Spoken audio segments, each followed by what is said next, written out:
what is cold? It's the absence of heat. What is darkness? It's the absence of light. And it's interesting, these things, there's a lot of implications to it, but like our conception of spirit and of the spiritual realm, which we consider the majority, like the reality, is that it's self-luminous. There's no darkness, right? That we live in a dark corner. We live like kind of in a closet, according to the Vedic literatures, where it's like, normally it's just like if we go outside during the day, it's bright.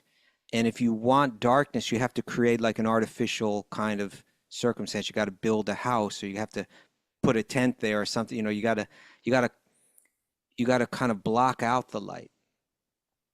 But the natural,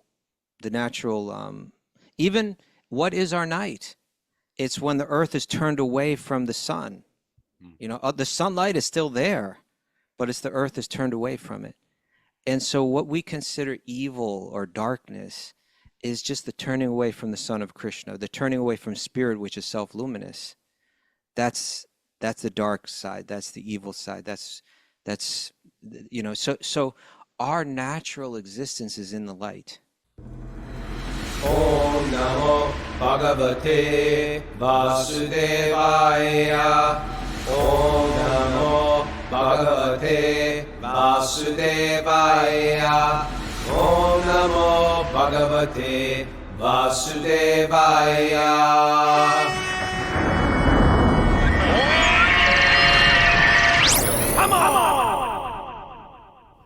Live from Super Soul Farm, this is Wisdom of the Sages, a daily spiritual podcast with your host, Raghunath, and co-host and senior educator of the Bhakti Center, New York City, Kaustubha. Welcome to the show. Today is Sunday, May 18th, 2025. It's episode 1603.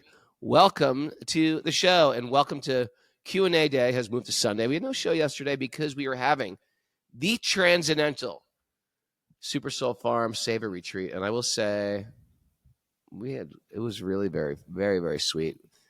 And a bunch of people on Zoom were at the retreat, and we have a whole living room full of live people right here, and we're going to bring them on the show today for live Q&A, which is always fun because we get to sort of meet the pilgrims, so to speak. And ecstatic day yesterday, Kaustubha. You would have liked it. It was just a lot of work, outdoor work. And some indoor work, actually. There was a lot of indoor work in the Yogi House. And then it was capped off by our morning program together, hearing and chanting together, and an evening kirtan together. It was just a very, very sweet devotee association. Nice. Yeah. Next time you got to come. Put you to work. Give you a shovel. Yeah, I mean, Kaustubha was just up here last week. It's like when he comes on Thursday or Friday, whenever he's coming back up for the Wisdom of the Sages weekend, you're not going to believe how much work got done here. Kaustubha, it looks incredible. Yeah, it really does. And it's mixed with all the plantings from the last Savor retreat and all the everything that's in blossom. By the time he gets up here, it's going to be irises and peonies. By the time you get here. Okay. The first of the irises are actually starting to pop out there on the walkway. It's popping. How are you, Mara? What do you got? How was your day yesterday? Good. Exhausting. It's exhausting. It's sort of like wake up after sleeping and still exhausted physically. We're moving rocks, logs, etc. You got some announcements? I do. Today's we have the Urban Devi via the Bhakti Center, 11 a.m. to 12:30, and the topic is Increase Your Taste for Japa with Nandana Devidasi. That means you tune in. You go to bhakticenter.com for that, right? Yeah, or bhakticenter.org, I think. Bhakticenter.org. Yeah, and then there's an online offerings tab. You click on that and go to Urban Devi. We have Satchidananda Swami coming, staying. Right? You thought your job was done, madam? A Swami's coming to visit.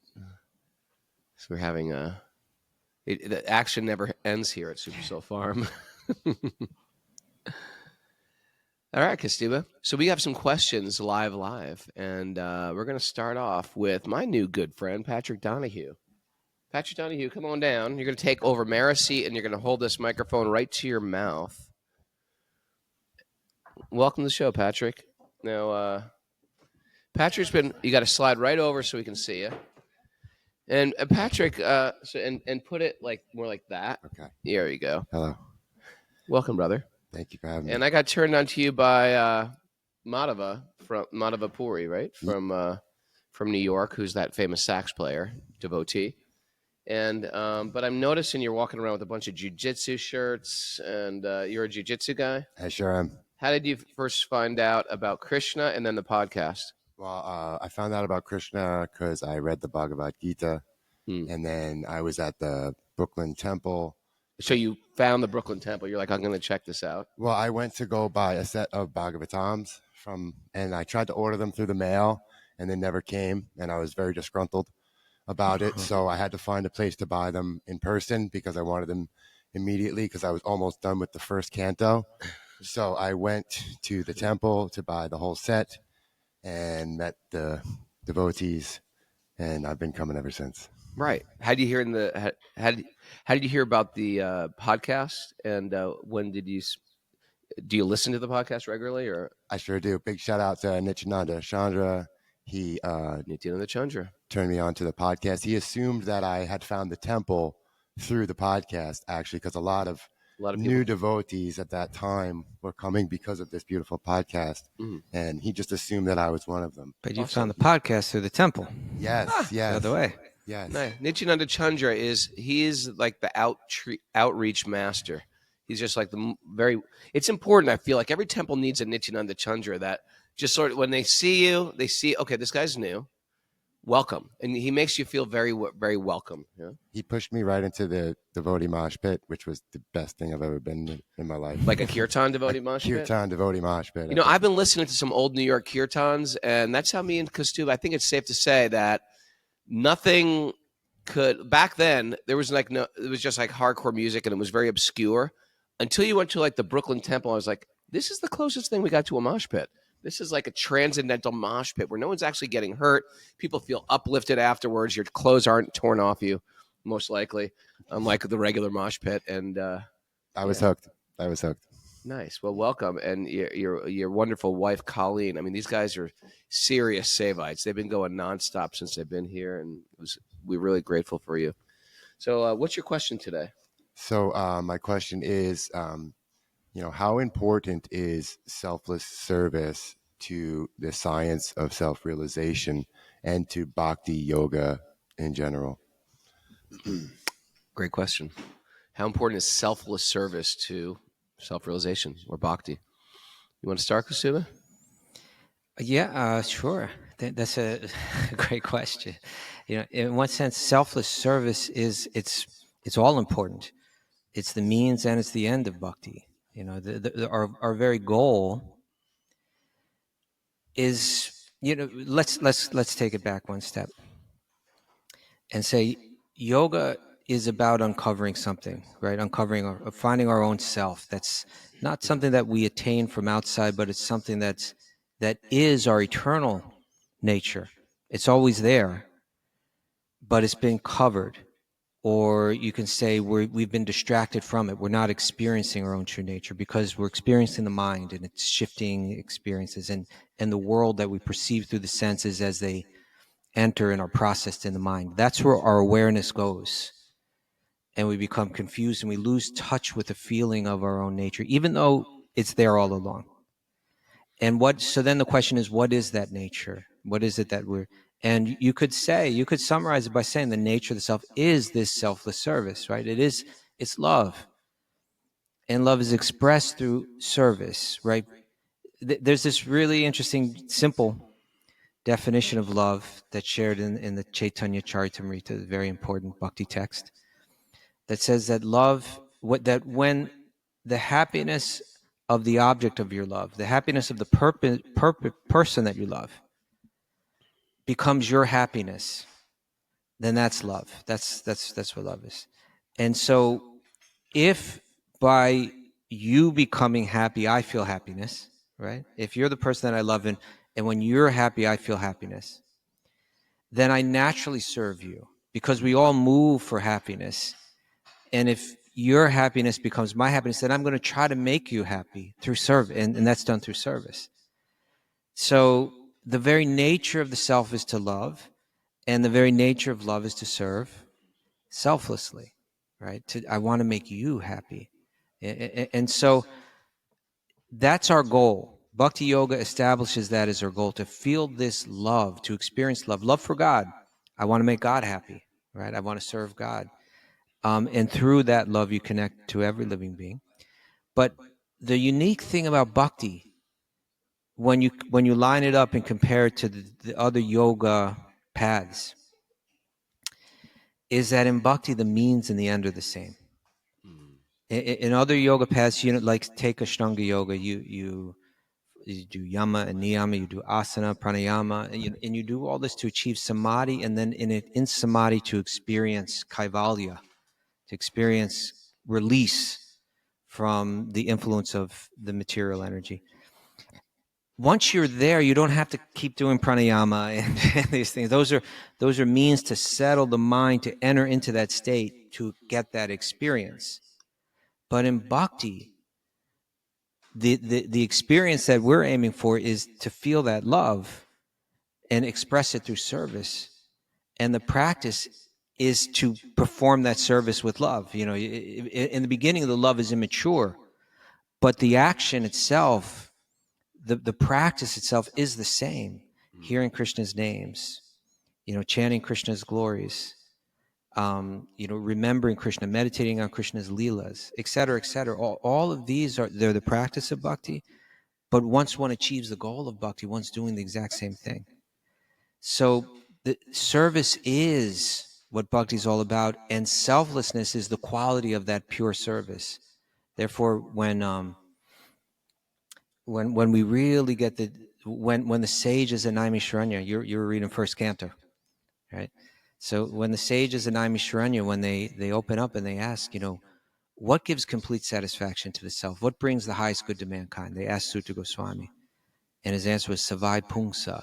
For all humanity, Paro Dharmo, the highest Dharma. Yato Bhakti Radhoksaje is offering bhakti, is divine love, loving service to Adhoksaja, to the Supreme. And that service must be ahoitaki apratiyata, unmotivated and uninterrupted. Yatma supersidity, in order to completely satisfy the self. So We just read this verse. Oh, there that was a Krishna miracle. A little Krishna miracle there. So that's that. How important is it? It's all important. It's the means. It's the end. It's what we're all about. Is selfless service. That was a great answer, and you went around a whole different trail to get to explain how I was going to explain it. Okay. I think it's also a great question. I went immediately to when he said how important is devotional service, right, to self-realization. So self-realization, if you were just to take that word and go into like a new age bookstore, think self-realization in the same sense of almost Christianity, where it goes from like I'm a sinner to I am saved in one choice.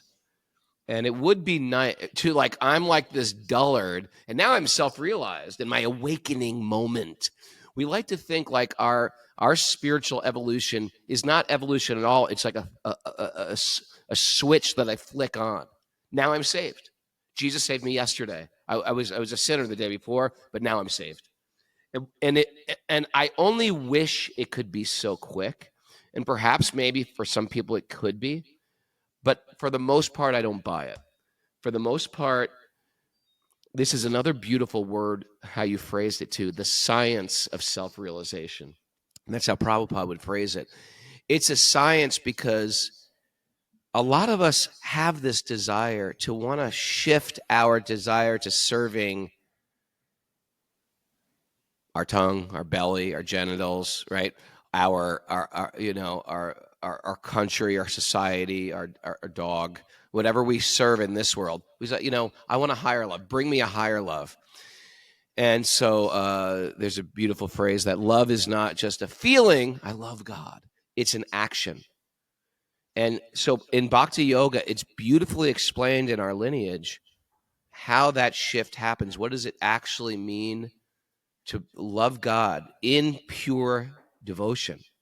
And it's not a vague, nebulous idea. It's a very specific thing. And I was having talks with people this weekend about it too, about someone was here saying, yeah, I'm really happy with this job I'm doing because it ties me right into my path, to my spiritual path as well. And I said, that's super important. When I was a monk, I was actually doing my band Shelter.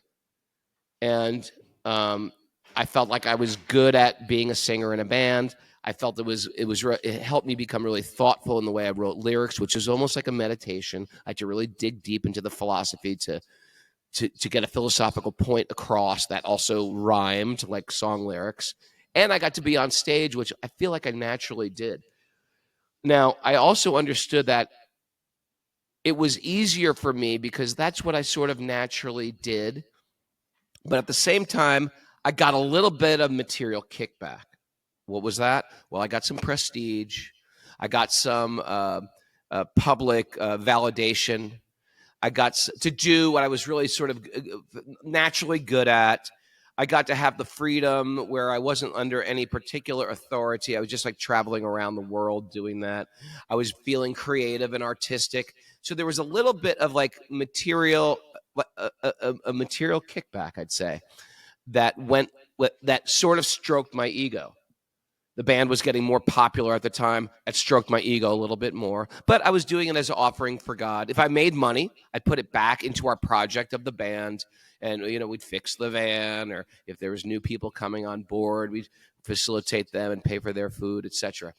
So it was a way that I could do what I like to do. But it was a way and that would also fulfill my material consciousness, but also it was like an offering to Krishna. So, and this Seva weekend we had at the farm was very similar. Not everybody here, and I don't know for example, for sure, but not everyone here in my living room is a pure devotee of Lord Krishna. But they have very strong sentiment towards Lord Krishna, and they all came and they sacrificed time. Now, sometimes, you might be in a fight with your girlfriend or your boyfriend and say, you don't love me. What does that actually mean? Like, are you kidding? The partner would be like, are you kidding? Wasn't that an act of love when I sacrificed this? Like, we look at love as a type of sacrifice we do for someone because we care about them. So to say someone doesn't love you, maybe they don't love you 1,000%.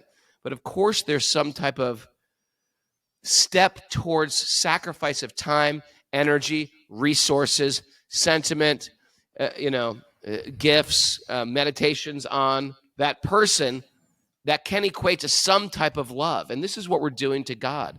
And maybe we can't do it 7 days a week, 24/7, but we're trying to, for this week, I'm going to come to this farm. They're not giving me anything but food and songs. We sing songs in the morning and in the evening. They feed me. But basically, we're sleeping on bunk beds and we're, doing manual labor, moving stones and rocks and building fires and cutting limbs. That's a sacrifice of time and energy. And they're doing it for God and the devotees. They know that the Wisdom of the Sages retreat is happening next week. Our meditation was, how can we serve the devotees by making this place nicer for them? And in this science, Krishna has this way of taking away parts of your ego that you were sort of like relying on. Maybe that it was some of you really wanted to work outside and you were like, I'll work anywhere. I was like, oh, anywhere? Okay. You're doing the chicken coop. And they're like, well, I wasn't ready for the chicken coop. And some of you did the chicken coop. Young Tommy Fawcett did the chicken coop. He was like, maybe Raghunath's just going to, we're going to work side by side. We're going to talk about old school hardcore and pilgrimages to India. We didn't. Tommy got sent right to the chicken coop because I saw the surrender in his heart. This Prabhu right here got sent right to the chicken coop because he was surrendered. Maybe the ego wasn't ready to go to the chicken coop, but Krishna takes away some of the things we were sort of banking on to see, are you really serious about this? I call them forks in the road. And in those forks, are we going to choose Krishna or are we going to choose material comfort? And to the degree, and now the Bhagavad Gita has a whole science, Kaustubha can go through this with you in his Bhagavad Gita course. Like, is it bhakti? Is it karma yoga? Is it karma mixed with bhakti? Do you want some kickback from God? Would you be doing this if you had no other option? Would you be doing this, right, if the stakes were raised, okay, you going to do this? How about a coal mine? Would you go into a coal mine?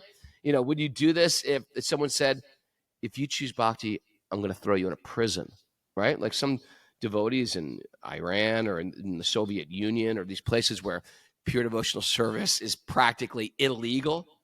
Are they still going to choose Krishna? So I think Krishna tests our love again and again, just like sometimes a lover will test your love. Do you really love me? And in the material world, our love is sort of mixed. But this is a science of self-realization. And Krishna will slowly bring you more and more towards him to see, are you ready to give 100%? But with Krishna, even though sometimes we have nothing, the hearts become so filled with Krishna, like, we will do anything for you, Krishna. Now, that might even sound like a dysfunctional codependent relationship. But Krishna is the ultimate Lord, Master, lover of our heart. And therefore, we don't feel that way. We will, and that mood of Krishna, you can embrace me or you can make me brokenhearted. We'll do whatever you want. Whatever you like, Krishna. And in that desire to give 100% of the time, no other options. I've burned the boats. I have no more other desires except you, Krishna. In that, there's like a deep, deep, blissful fulfillment. And that's what the devotee is always trying to taste at every moment. And when you meet devotees like that, and I've met some devotees like that, it's an all-encompassing bliss. And sometimes they are doing certain things like sitting in meditation, chanting the holy name. That is a type of service. It's not just moving stones and lumber and burning things. That is sitting and chanting the holy name, reading the Bhagavatam is a type of service. But also, it's people doing practical. I know like pure devotees within the Hare Krishna movement that do very hard physical work as well. I see some of these devotees who year after year, like I just come to a person like Madhuha Prabhu, Kaustubha, who's like, this guy's like, just, he's not a guru of sorts, but in one sense, in every right, he is a guru. He goes and he sets up the Rath Yatra every year. He does the Rath Yatra. He sets up that entire festival of India selflessly, and it's hard work. He drives a semi around. He's got a bunch of teenagers helping him out. It's exhausting work, but he does it selflessly every year. And you know what he gets paid? Most likely nothing. He does it in service of his guru, and that is a sign of pure devotional. That's heavy lifting, so to speak, but it's actually his consciousness. When you talk to him, he's very, very like saintly person, and he's doing it probably into his 70s right now. It's so damn impressive, the people that have come together to spread the holy name. Hare Krishna. That's my answer. I don't know if that was helpful. What do you think of that, Kaustubha? Thank you. Whew.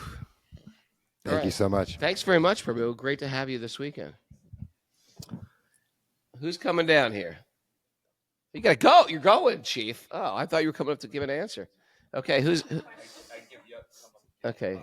Yeah, we got Chief and Lori Peg. I'm having to take off this morning. Good morning. Oh, hey, Chief. Hey, Bo. Okay, who's next? Come on down. Bunky? All right. It's Bunky. Come on down. Everybody knows Bunky.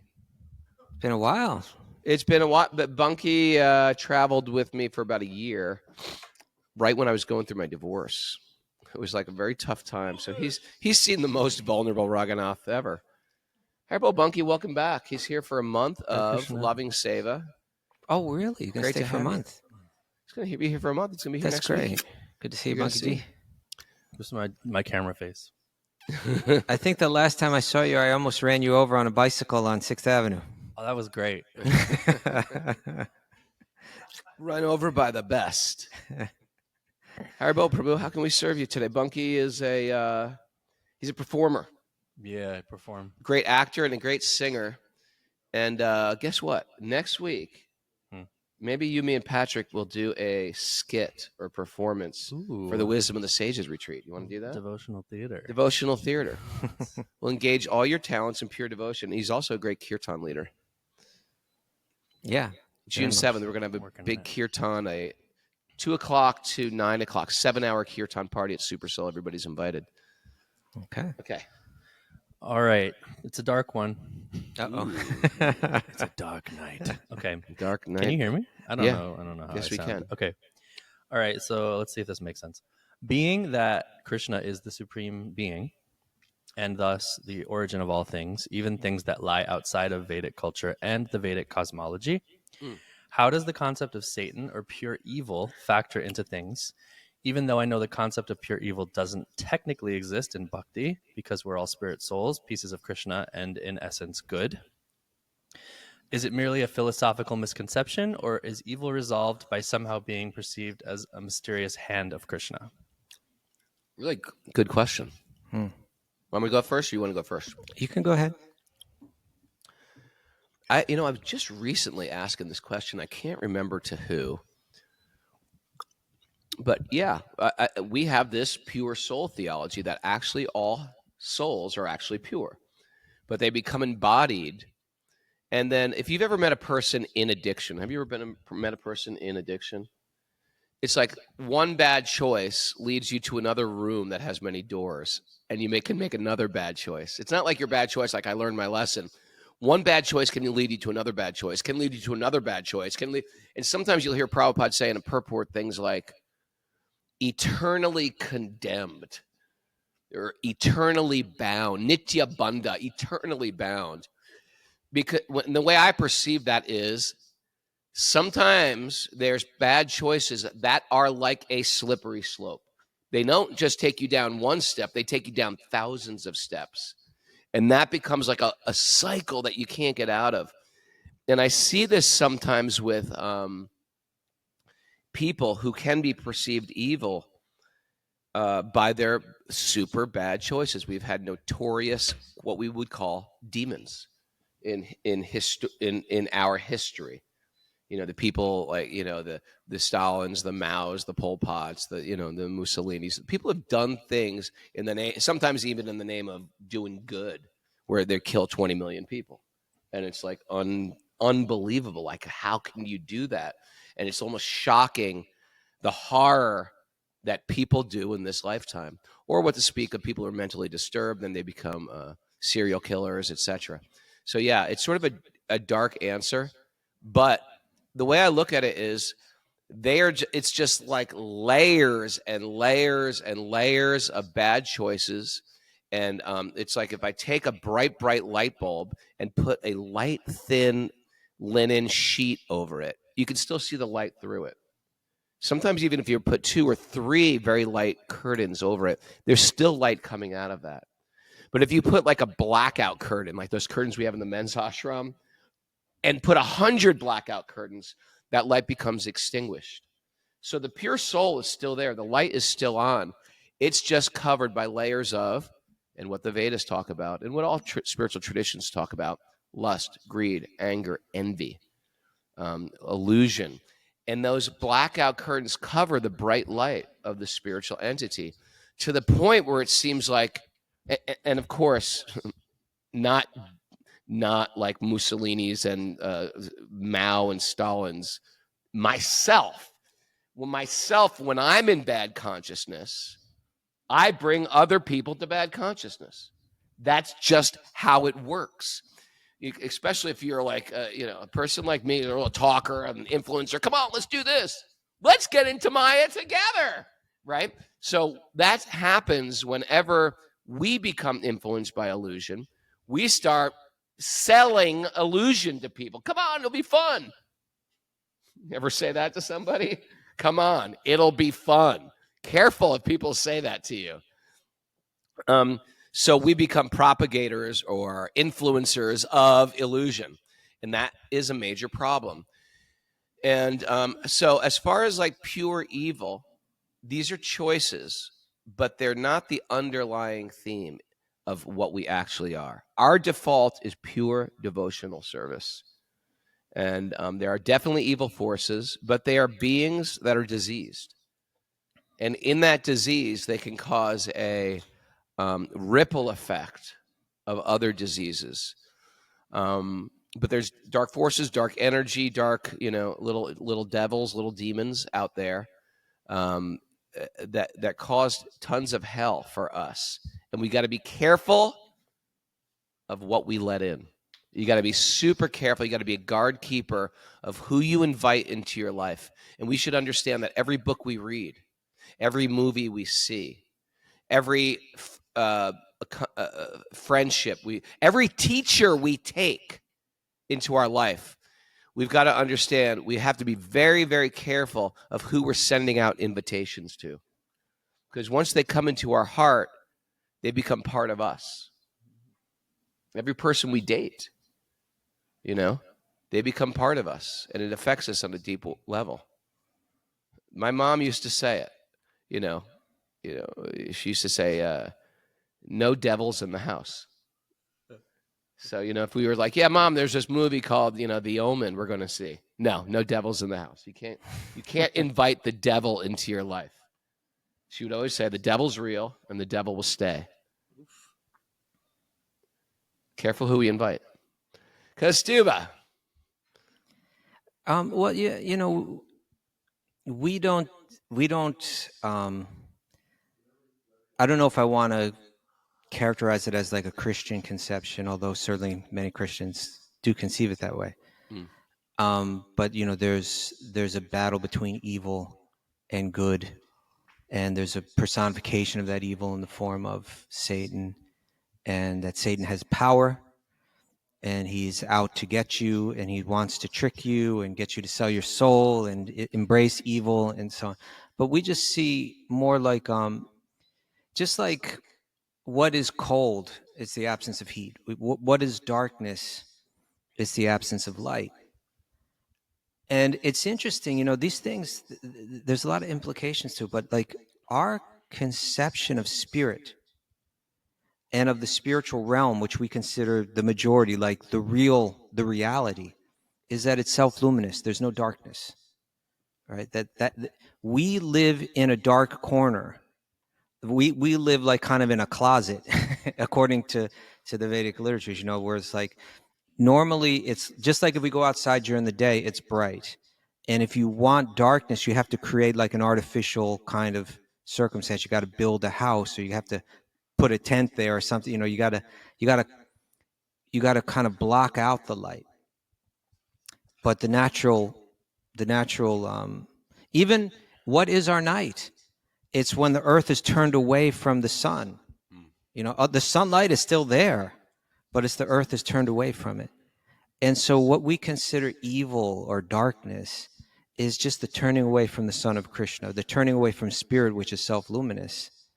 That's the dark side. That's the evil side.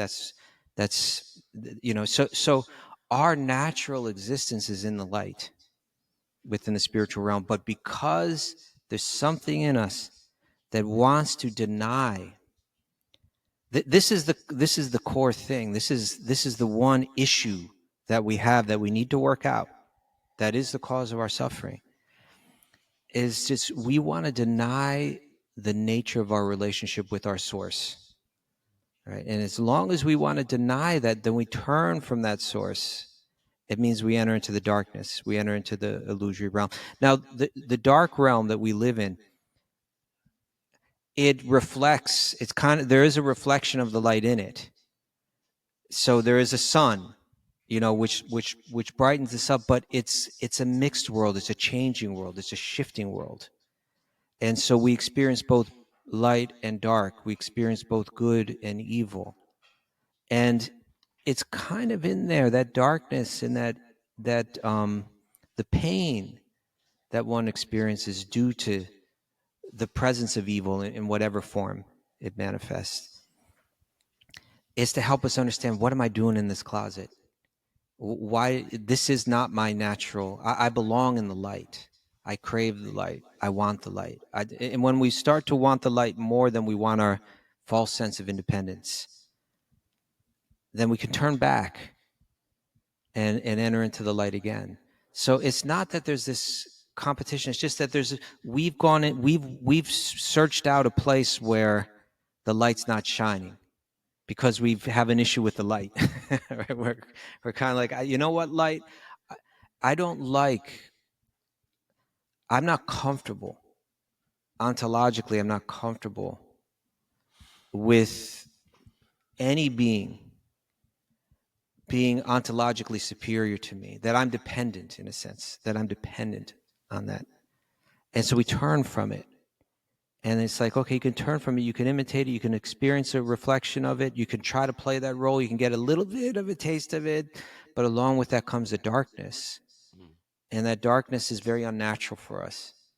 You know, it pits us against one another. It causes, it's a cause of conflict and ultimately the cause of pain. But even that darkness is good in the sense that it's turning us back to the light. You know, it's turning us back to the light. So our concept isn't like that. Like, you know, there's a competition between good and evil. We've got the freedom to just turn away from the darkness and enter back into the light at any point that we want. It's just that we need to really want it more than we want. We need to get over our issues. Just like sometimes a parent turns to a kid, the kid is wayward and suffering, and the parent's like, "I'm here for you. I'm here for you." No, I don't want your rules, and I don't want your, you know, what you're imposing. No, all I'm imposing on you is my love and my care and my support and my shelter. No, I don't want it. Okay, then you enter into the darkness. And when you experience enough darkness, you say, I want the light again. Something like that. Great. Thank you. How was that? Awesome. Great. We're happy you're here this month, Prabhu. Super happy for your. Justin Bunky, he's just got a great spiritual attitude. Me and Mara were so happy when we heard you were coming. Thanks, Prabhu. Okay. Next question, come on down. We have a question from Amy Steller. Oh, question from Amy Steller. But she was here yesterday, but she had to go. So Mara will ask that question. Amy was great yesterday, wasn't she? Yeah, she's always great. Oh, she's she always left. really enthusiastic. She was like almost in tears about how much appreciation she has for the devotees and Krishna coming into her life and So sweet. how her life has radically changed. These are the stories that sort of like fill my heart and make me feel like, you know what? Keep doing what you're doing, devotees. You're affecting people. Sometimes we don't realize, we think, but as we extend devotion, it's part of our process. Is we try to practice devotion, and in that practice, we also give it away to other people. And we forget how complicated material existence is, and how much like a blood infusion this is for people in the material world. And she just expressed that with so much vulnerability and sweetness. And while I'm appreciating her too, I see Timothy Tucker and his wife are here too. Their family came and just rendered service, and their hearts are in such a great place. It's so beautiful to witness. So what's that question, Mara? Okay, so Amy writes and she says, my job is having a company meeting at a bar. I didn't realize at first that it was mandatory. I thought it was a social event, as it's at a bar. I'm not able to attend due to my teaching schedule. I declined. Even if I wasn't teaching, I really don't see it appropriate to have a meeting in that environment. Am I being too sensitive and judgmental? So grateful for you, Raghunath and Kaustubha. Please know how much you have enhanced my life. It's interesting, Kaustubha, huh? Yeah. We've really lowered the bar in Kali Yuga, haven't we? Like, well, let's have a business meeting at a bar. Like, that's like a norm. It's not a weird thing. That's like a normal thing. Imagine this going on in India in the 1950s. A bunch of Brahmins or a bunch of like devotee shopkeepers or Hindu shopkeepers. Let's go into a bar and have a business meeting. It's like, are you crazy? It's like it's crazy talk. But in Kali Yuga, there is a riptide of insanity dragging us to the ocean of birth and death. And we've made the most ridiculous things normal. We've normalized insanity. So when she's coming with like sort of a heart of pure devotion, it sounds almost, am I being a fanatic? What would you answer to her question, Kaustubha? I think what you're going with is interesting, right? It's just like what's normal in this world, and I think it was Krishnamurti that said something like, to be well adjusted to a crazy society is. Do you know that quote? There's something No. like that, right? Like in No. other words, we shouldn't be well adjusted to this world if this world Right. is crazy, Right. And so someone might say, hey, come on, what's your problem? But you know the question kind of reminds me a little bit of I've seen Ian Mackay speak on this, like when we were kids, when I don't think you ever saw Minor Threat, did you, ever? Thanks for Somehow. sharing that. You don't have to be embarrassed by it. Okay, I should whatever. say. But this was a musician that, his band, he's a little bit, he's more well known now. But then, he's it's totally underground thing. But he kind of was the first person that kind of coined the phrase straight edge, and had this philosophy of not taking intoxicants within this hardcore scene, within this punk rock scene. But I've heard him speak on this because he was into all age shows. He wanted all people, all age of people. We were kids. I was 15 years old when I was going to see his band, and he wanted 15-year-olds to be able to go see his band. And but all of the music that we go to see, at least when it's not like on a huge arena level, is within bars, nightclubs. Nightclubs. Yeah, and it's just kind of like an economic kind of reality that the people that own the spaces, they're bringing in the music not because they love music. They're bringing in the music because it gets them customers to buy their alcohol. And and that's their formula for making money. And his point was, I want to go to the show, and I have nothing to do with how did this music, which is just a one thing on its own, how did it end up being connected with his alcohol? Why do these two things have to? How did the two get mixed together? Right. Yeah. And so he was kind of on a mission to kind of open that up and search out all different kind of venues where you could play music and so on. Yeah. But here we have a thing where it's like, it seems normal that we should. Why is it normal to play music in a place where everybody's getting drunk? And why is it normal to have a business meeting in this atmosphere, in an atmosphere where you walk in and the first focus of your attention goes, they kind of make it attractive in a way, isn't it? Like all those bottles in the mirror behind them, and they're displayed. There's different kind of amber, liquids there. I mean, different shaped bottles. There labels. was no real romance to CBGBs. You know what I mean? It was just famous for music, but there is pub culture and very nice. What do they call them up here? These type of breweries, the microbreweries. Like beer has become like a aficionado thing. You go to this nice place, you can get a veggie burger. You get, it's like become a very hip, cool thing. Or if you're in England or Germany, there's these bars that have like 200 years old. They've been making their own beer and it's sort of like part of the culture of this is what you do, and this is how you get together with people. And I think in England, the pub is a little different than the American bar too, right? It's like it's as much a restaurant as it is a bar or something like that.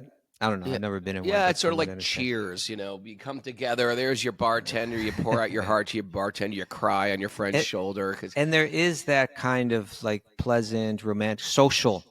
Yeah. And social element, idealized social element to the bar. And I think that's likely what this person was aiming for, the person that like scheduled the meeting in that bar. They're thinking, hey, let's get together out of the office in a place where we can loosen up a little bit. And, it was probably something like that. It was probably well-intentioned, Yeah. And so to get to the question, if I were asked to do that in my job, I'd probably just go along with it. I'd probably just be like, okay, unless it was like a bar where it's strip club or or just like.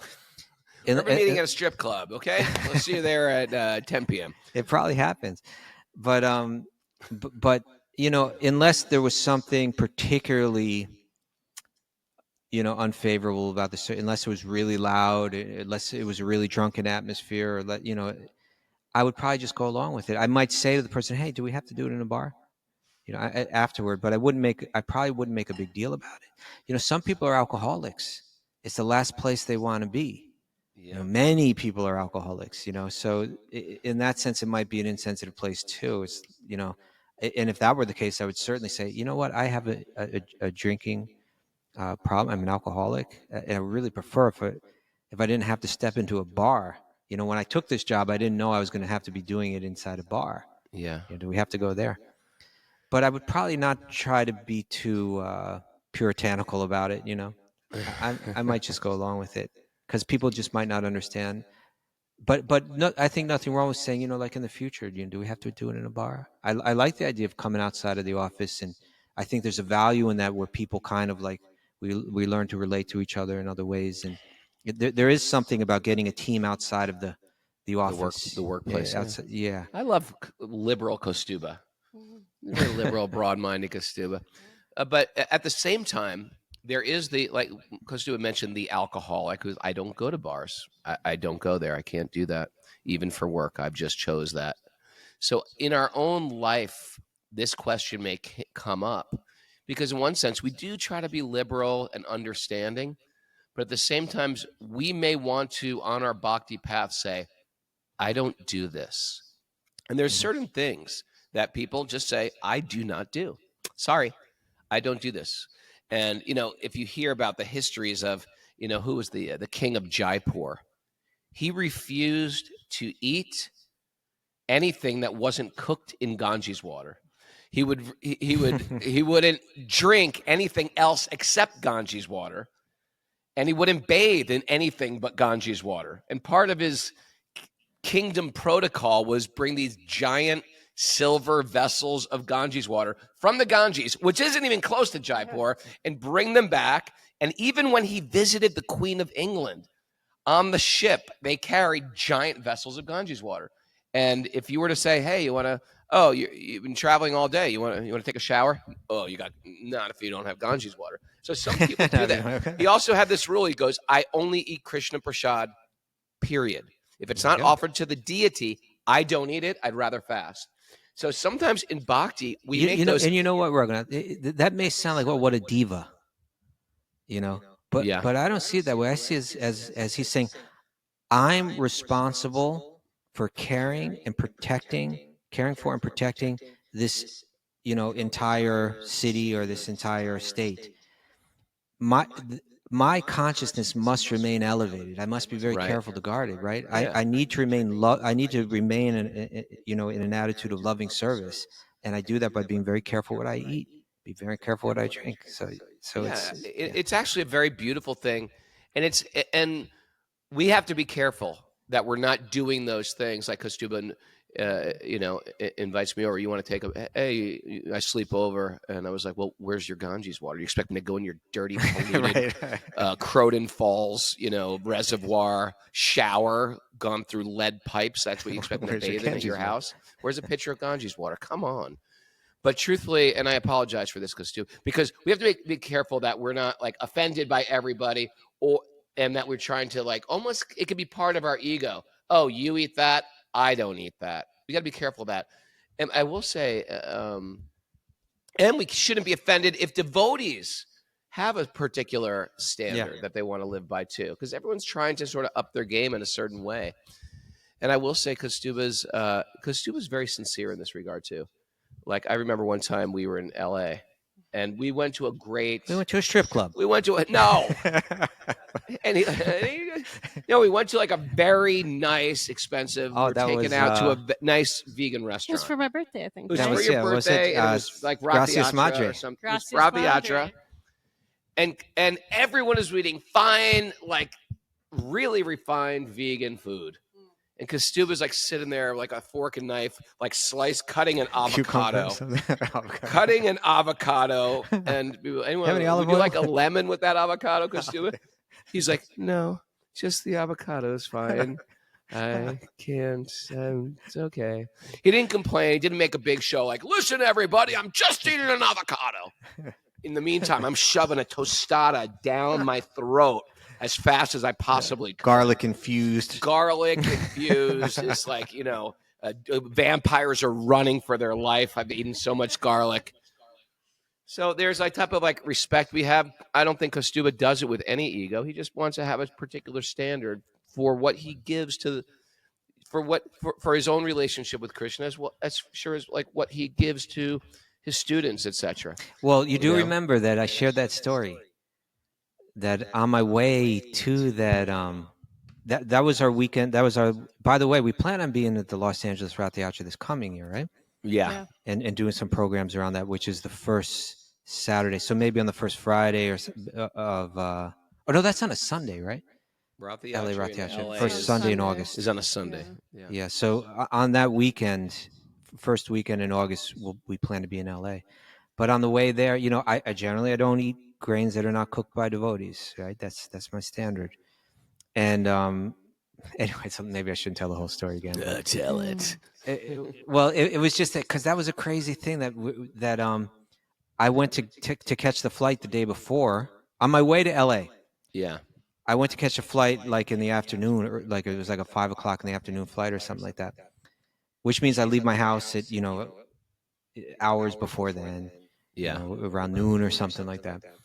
And that flight kept getting delayed and delayed and delayed until it was like past one. I think it was 1:30 p.m. before they finally said this flight's not happening.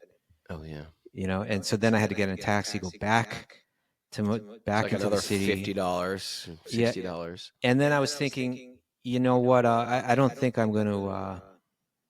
Then I called you. Should I go? Should I not go? We called Linda, and we all decided, no, you should go. I said, okay. So then I got back in a taxi, went back to the next morning. You know, basically I woke up and had to just like run. And I didn't have food for that. You know, I had a meal, you know, I had taken something to eat the previous day, but now I didn't have anything. I didn't have a chance to make myself anything. But the day before when I was in that airport, I saw they had a pizza place with pizza ovens and nice looking pizza. You know, I was pretty impressed. Drawn in. Yeah.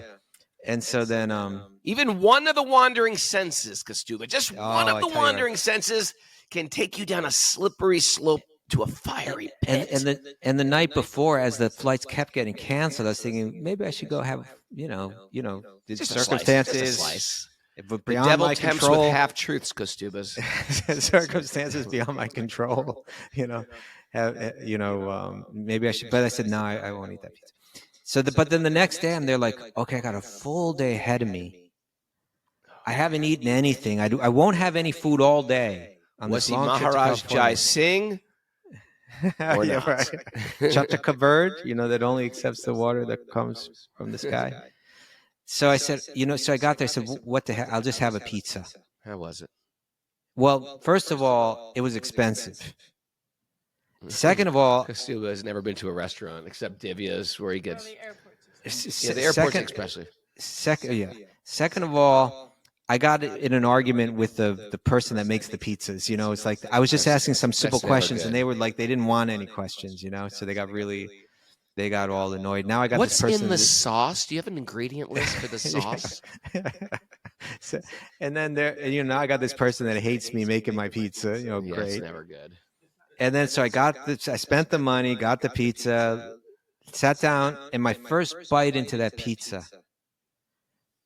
it was so soaked in garlic I couldn't believe it. You know, it's like I was like, Raghunath's like, oh yeah. Some people are like, it's a medicine. I like That's it. where I say it's time to take my medicine. So I was just like, do I even want to eat this? But I just spent so much money on it, and I got this whole day of travel. Okay, I'll eat it. I'm eating it and not enjoying it one bit. Yeah. And then with the last bite, I realized today's Ekadashi. Oh. So anyway, you know, there's that story, right? I lost my caste and I didn't satisfy my hunger, right? There's this. Anyway, that's a whole other story. But here's the point, right? People have different standards. We should have our own standard, and we should maintain our standard, and we shouldn't get too judgmental about other people's standards. The circumstance that Amy was in, I get it. You don't want to be there. I don't have a problem. You could. There are a number of ways that you could approach it that are harmonious with practicing bhakti. From I'm very sorry, I do not enter bars, you know, to going along with it and not saying anything. I think any one of those can be a valid way as a devotee of Krishna to respond to it. I do think we want to be careful not to kind of look down our noses at people. People can't really understand our standards always. So we do want to be careful about not being too puritanical about the whole thing. Whatever we do, we should probably approach it in a polite way and in a respectful way, even if it's like, I'm very sorry, but I don't go to bars. I want to attend the meeting, but I just don't go there. And, you know, when I took this job, I didn't know that we'd have to be in a bar. You can say it like that. So It's a very interesting question that prompted more interesting questions. More We questions. appreciate you, Kaustubha.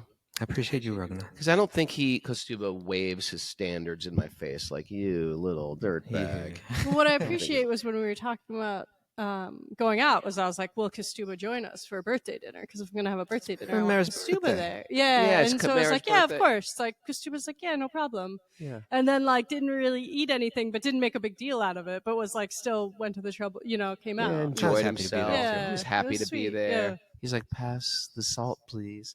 Cutting the avocado with a knife and fork. Thanks, everybody, for joining us. Gracias, Madre. Gracias, Madre. You can you and At Miss Mara Gracias, next week Madre. at Wisdom of the Sages. At Oh, Wisdom of the okay. Sages retreat this weekend coming up. Big shout out to everybody in Jacksonville, Florida. I got this great dad win yesterday. I saw my son as the pujari for Lord Jagannath, moving Wow. the deities off the cart. They have these Rath Yatra right on the beach.